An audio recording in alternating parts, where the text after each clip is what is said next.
are so many machine embroidery needles to choose from, different sizes and different functions, that it can feel a little bit overwhelming to find the right needle for your project. Which is why I've made this video, to hopefully clear a few things up about machine embroidery and what needle to use for which thing. The focus of this video is mainly going to look at industrial needles, as I mainly use industrial multi-needle embroidery machines. We're also going to be looking at machines that are suitable for the brother embroidery machine, not just true industrial machines like the Happy Japans. But most of these principles do also apply to hobbyist single needle embroidery machines as well, like your single needle brother embroidery machines and the pooling embroidery machines, particularly when we're talking about the different types and sizes of needles available. So if you do find this video helpful, I would really appreciate the thumbs up. But if you do want to show more support to my channel, I have set up something called a coffee page where you can actually make donations to help me keep creating the content that I'm creating now.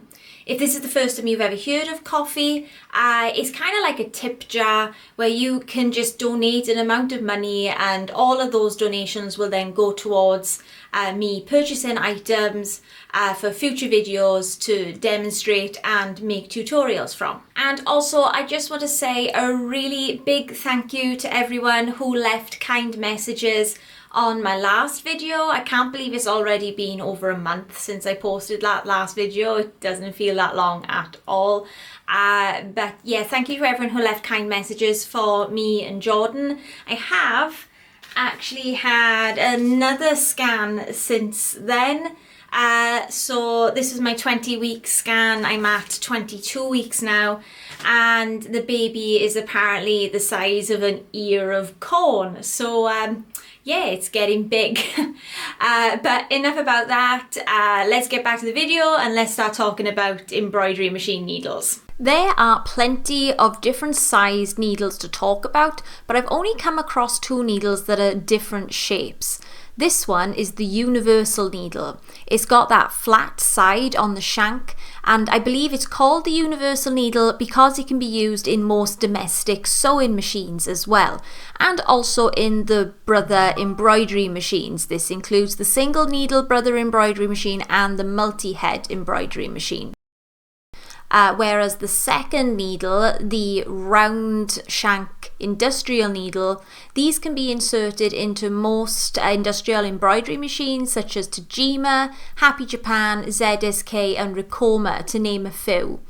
In this video we will be demonstrating mostly with industrial needles because those are what I mainly use, but as I also have a brother embroidery machine, I thought I'd show you the differences.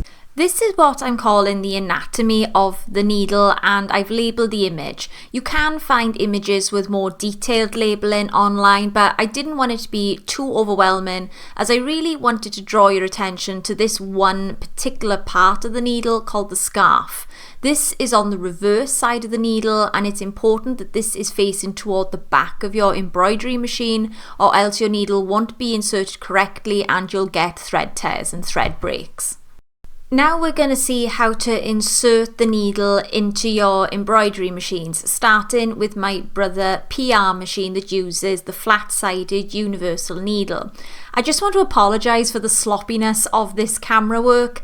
It was just a little bit tricky to fit myself, my beach ball belly and the camera into like quite a small space between the embroidery machine and the desk, but I've done my best to film it. So first of all, we're going to start by loosening the little screw at the top. The other thing I'd say is changing needles is much easier if you have short nails. I saw a girl once say, "Oh, I've got long nails, it's great for embroidery," and honestly, how is so fiddly having long nails?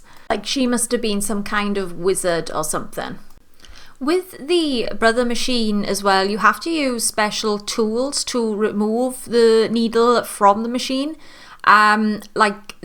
It's not a screwdriver to unscrew the screw. It's something special. It almost looks more like an Allen key. And then to actually get the needle out, you don't have to use the white, I don't really know what you'd call that, like a hook. You can use your fingers, but I personally find it easier to use that white hook thing to get the needle out.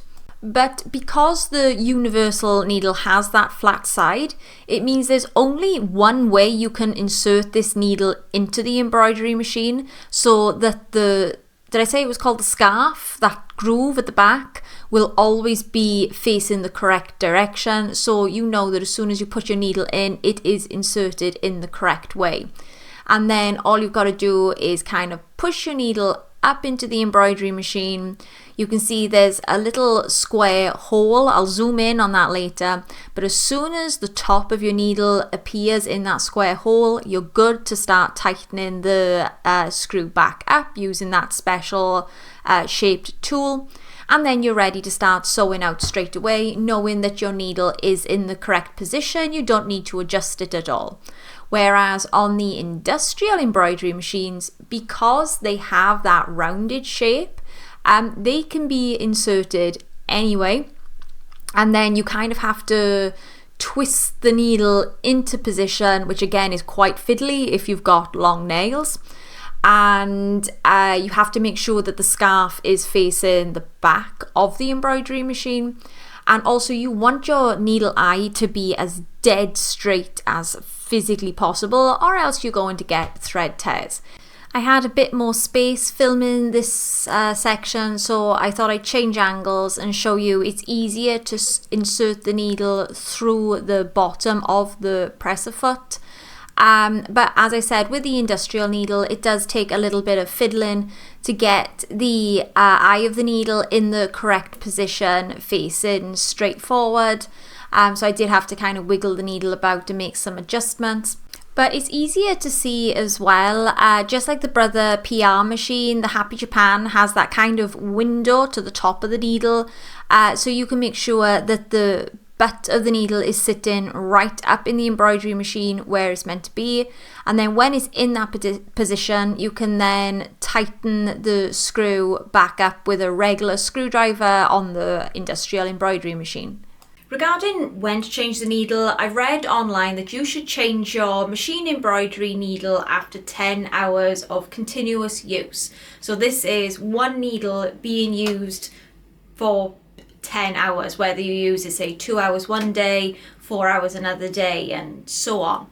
So every 10 hours you should change your machine embroidery needle as per the guidance online. However, I'm going to be completely honest, I don't do this. On multi-needle embroidery machines, as they have so many needles on them, unless you're like doing the same logo over and over again all day, every day, I find that I might not use a needle for 10 hours at a time, and then I might also lose track as well of how long I've used one needle for.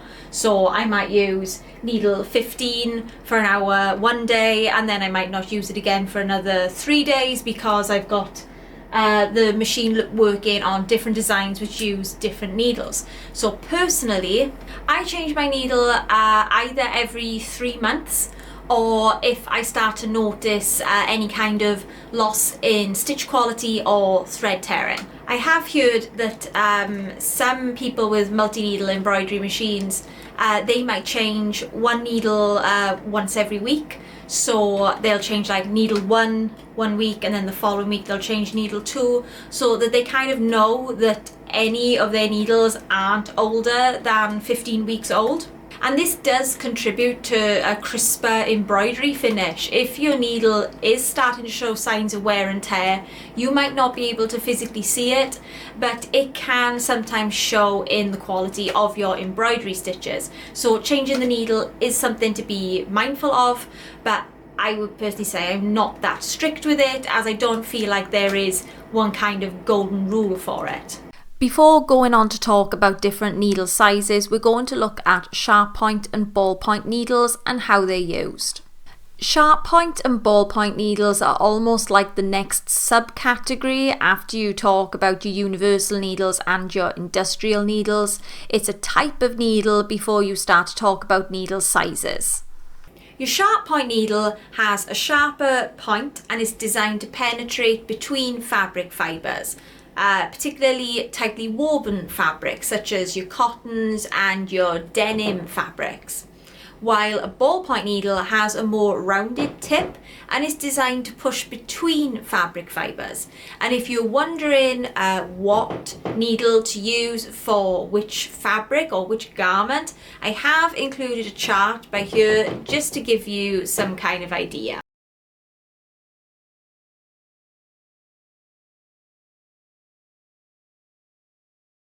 The next subcategory would be different needle sizes, and to be honest, when I started doing research for this video, I was shocked by just how many different needle sizes there are. Most of the sizes I've never needed to use before, but I thought I'd share with you the needles I have needed to use in the past 8 years and their purposes.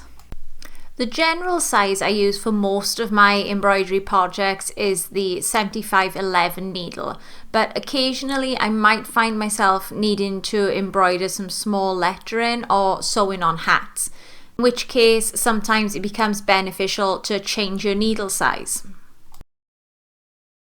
You don't have to make these changes, but for best results and precision, I pair the smaller 65/9 needle with finer weight thread, such as Madeira's 60 weight thread, as I find it achieves greater detail in lettering at smaller sizes, say 7mm or smaller. And when pairing a standard 7511 needle with a 40 weight thread, this can lead to smaller lettering looking quite blobby. You don't get the same kind of fine detail in there. You can also have larger, thicker needles. These tend to be for tougher fabrics. For example, if you're working with leather or a stiff denim, as they are more durable, or if you are embroidering on hats and running over a center seam that can be pretty chunky, using an 80/12 needle distributes the force of impact and should result in fewer needle breakages. However, if you still are experiencing needle breakages in your project, there is one other option you could try, and that is needles with different coatings.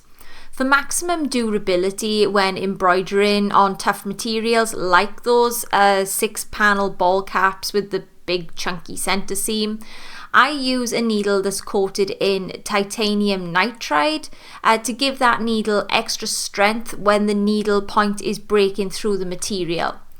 Titanium coated needles are usually gold in colour, while the standard steel needles are silver. And that kind of summarises my knowledge on embroidery machine needles. I hope I've covered most of the basic points regarding needles, but if there's anything that you can think of which you thought, oh, that might be useful for other people to know, which I haven't covered in the video, leave a comment down below in the comment section. And also, if you have any questions about the topics already covered, then please leave a comment as well, and I'll do my best to answer as soon as possible.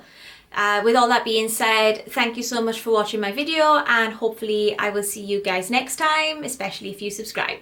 Thank you. Bye bye.